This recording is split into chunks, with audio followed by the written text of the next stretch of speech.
It's showtime. Okay guys, welcome back. You're watching the STPL. This is match 2 of week 1, and we are currently watching bwL versus Net Wars.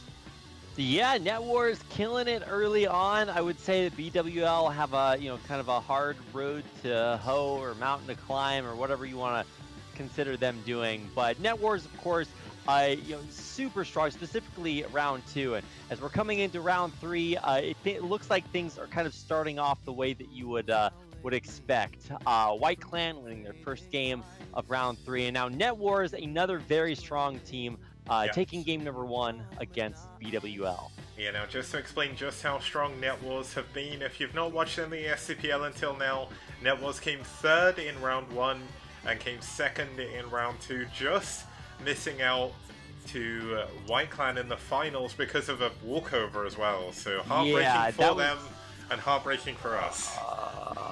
What do you do when that happens in the finals? Obviously a little bit anticlimactic, but even still, very, very strong performance from Net Wars in the end. Can't say enough about how excited I am to watch these games, and so let's get into it. I mean, our next match coming up, I won't spoil it, but maybe we can go ahead and introduce the map. We can. It's going to be Kingdom fighting for bwL. He was previously on Naz in round 1 and 2, but did splinter off to make his own team after a little internal dispute from what I understand. But he's here with bwL Life now, a team of North Americans, and they did a pretty good job in the show matches. Obviously they had a little bit of a tough game to start with, and they've got a tough game second as well, because they're up against arguably the best foreign Terran player, just behind Dandy, possibly just behind Terra as well. It's Koget. Now Koget, working previously as the captain of Net Wars, has stepped down a little bit, is like acting as like a co-captain. Yeti taking over that role for now, but they're going to be moving on in this TVP to Plasma. What was that other... There's another K-Terran that was really active and then stopped playing. Who am I thinking of? Ken? Maybe... I don't know. Anyway, there were a lot of them, but now there are literally, I don't know, 3 or 4 or 5, but not many. And so it is truly a rare treat to get a chance to watch Koget play. Now, Kingdom, I mean, no slouch either, so I don't want to call this too early. And the map is Plasma, right? So, I mean, this is just really weird. Yep, just 1 second. Need to quickly unplug my mic and plug it back in. I've got some weird static, so if you'll just forgive me a second, we'll head on over to the game and we'll get started with Kingdom versus Koget. It's bwL versus Net Wars, Game 2.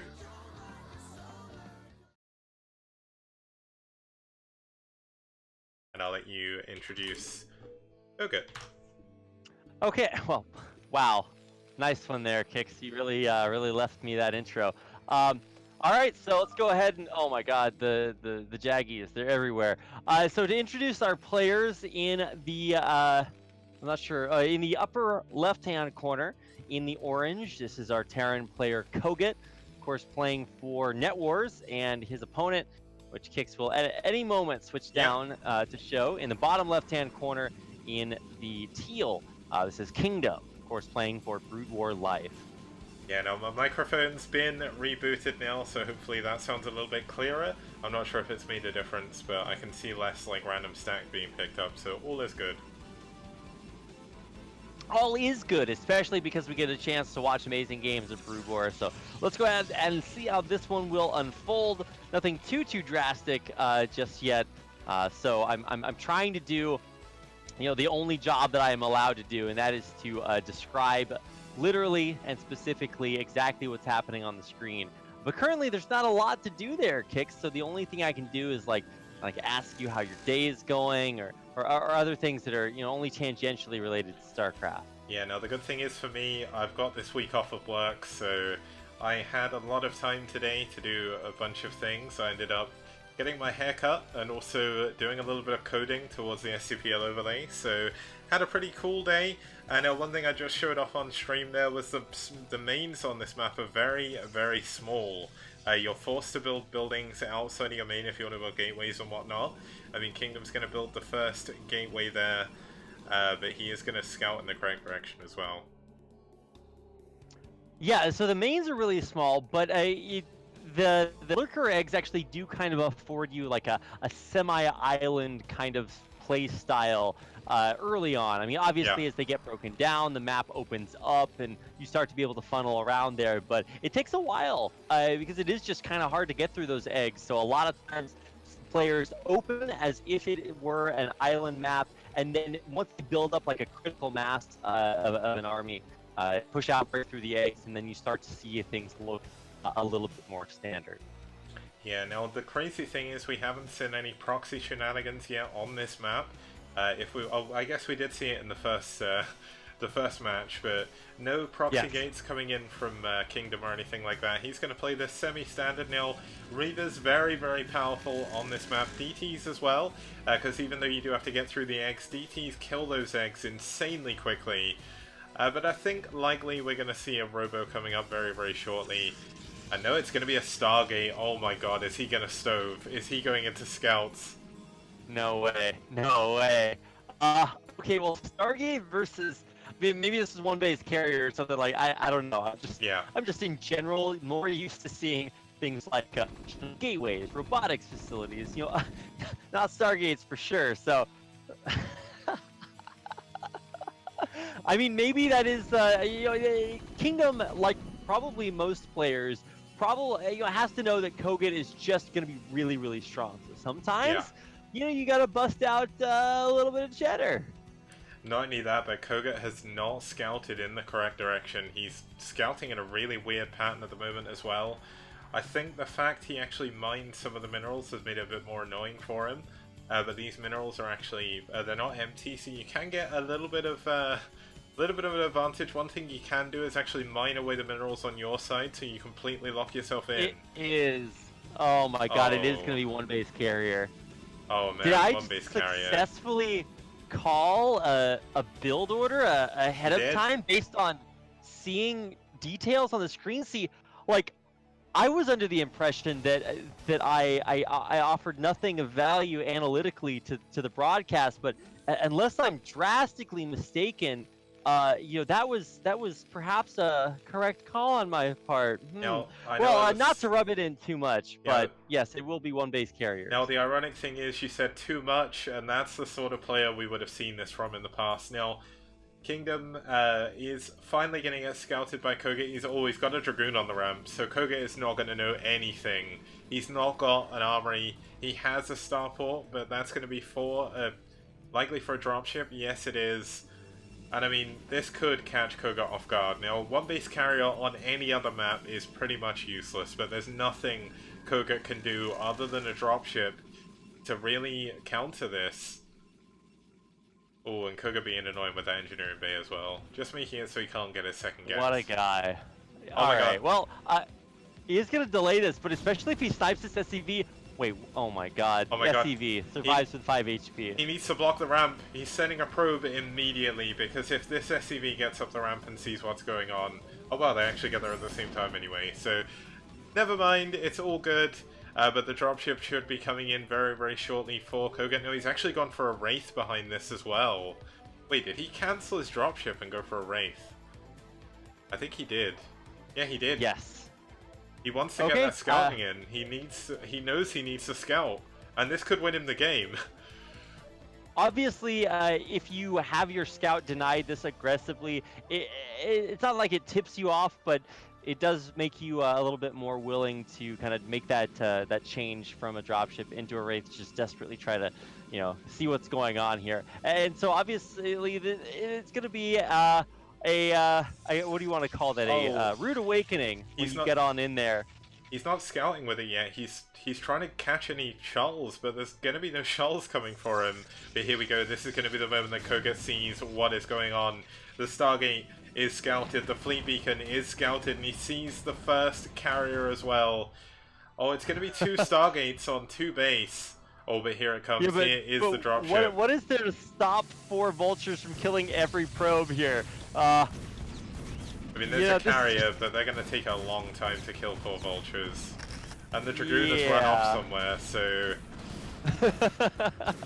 It's like, well, where are you supposed to be, Dragoon? That vulture glitched through the Nexus, by the way. And actually running the vultures into the the mineral line, not exactly the best place for them to be. Lots of mines go down there and actually do kind of mine drag onto a probe, but in the end, you know, enough of the probes survive that at least carrier production will continue for now. But on the other side, you know, there's Cloak almost completed for these raids. Yeah, I was going to point that out. Cloak Wraith is the perfect counter to what we see Kingdom doing. His robo facility, his observatory is so far away. He doesn't have a forge either.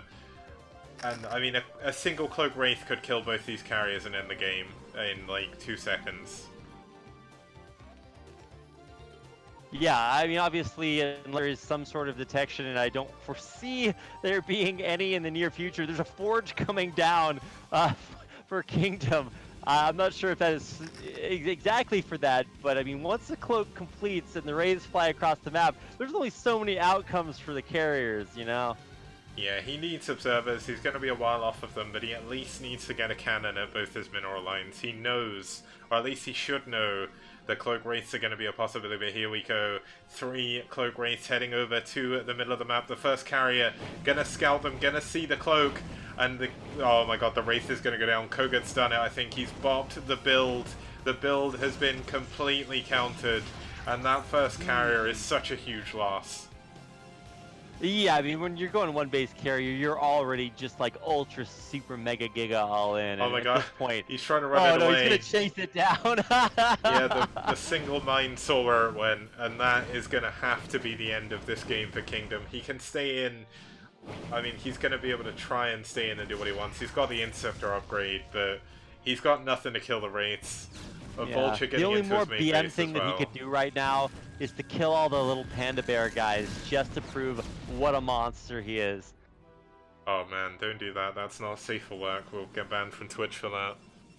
Yeah, PETA will call Twitch up and ban the STPL from ever existing. All memory will be erased. All right, so here comes a dropship with a single vulture inside to devastate the mineral line. Unfortunately, there's a cannon out here, so the game will go on momentarily. But I mean, credit to Kingdom, man. He is he's committed. Yeah, he's alive, and I mean, he's actually going Corsairs behind this as well. I mean, no way. Corsairs are really, really good against Wraiths, so maybe if he can catch the Wraiths at the right angle, maybe if he gets detection, he can kill all of the Wraiths. And realistically, like, the tech to get observers is just like light years away. Well, he is building a robo now, so... Okay, Kicks. What comes after the robo? All right, the observatory. What comes after the... Okay, it's just going to be a while, so... Yeah. I mean, maybe Kingdom can hold on Wraiths. For now. He needs to get his cannon... Well, he needs to make sure he hides behind this cannon. But these raids are going to kill the carrier so fast. Oh, yeah, that's a big loss. Honestly, like, you could sacrifice, like, infinity raids, and as long as you kill every carrier, like, what's Kingdom gonna do? Yeah, I mean, Kingdom's got a lot of Stargates now, but he is up against pretty much nothing but Goliath production back at home, Wraith production as well. And the one thing about Corsairs is they may be good against air units, but they can't shoot down, so... I think you've really identified their key weakness there, Kicks. They can shoot Disruption Web, like, vaguely downward, but it doesn't actually deal any damage, so... Fortunately for Koget, he has these things called Goliaths, Charon boosters, mech upgrades. All of that sounds pretty good to me. Yeah, and I mean, maybe there's some miracle where Kingdom can hold on long enough, but Koget I don't think is the kind of player that will let this happen. He's still got his Wraiths patrolling around, checking for additional bases, wants to make sure that he doesn't get caught off by surprise. But Koget, with his 3 bases now as well, is in such an incredible position. Yeah, I mean, realistically, at this point, you just take every base on the map, and you don't really have to worry about anything. Turns out, I mean, even just having any, like, even just turrets at this point is probably more defense than you need. He's going to keep pumping Goliaths non-stop, and I think eventually just probably walk across the map. Here come the Corsairs, right? They're gonna run in here and kill off a few raids, but yeah, then they yeah, the Goliaths hit them like 3 times and run away. Yeah, that was painful. I mean, Koget looks like he wants to try and build another command center at this base. Having a little bit of trouble getting the SCV through the eggs, kind of sent it there and then turn around. But it's going to be for missile turrets instead. He knows all he has to do is stay alive on his 3 bases. He has got an ungodly amount of factories right now. Going to go up to 6, 5 of them pumping nothing but Goliaths, 4 siege tanks. I mean, there's more siege tanks in this game than there are ground units. Oh wait, it's even. Okay, so it's 4 Dragoons against 4 Siege Tanks and a billion Goliaths. Yeah, at this point, he is just going up to 5 actually, no, it's 5, 6. It's 6? Yeah, 6 factories. So, I mean, this is not like if he was on 2 bases, he's got his 3rd base up. He's just going to be able to just have non-stop Goliath production. And, I mean, really, what else do you need at this point? Yeah, the kind of interesting thing is how the Siege Splash are killing the eggs.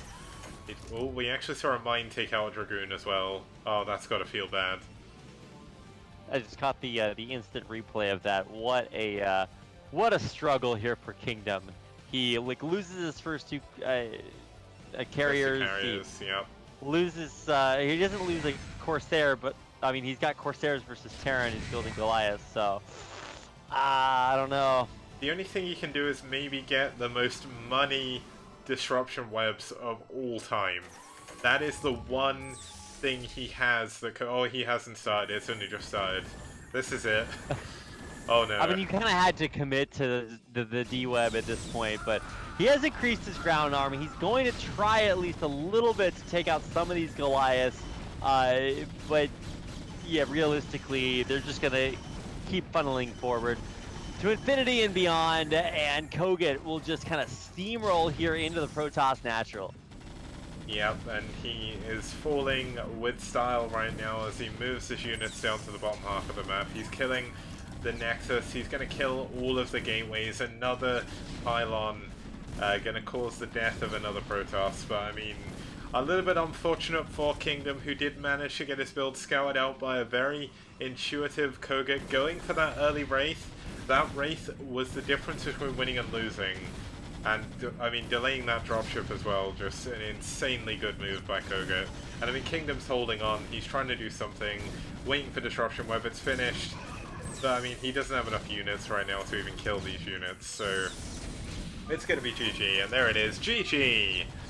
Koget takes down Kingdom to take us to a 2-0 or 2-0 lead, even, for Networks.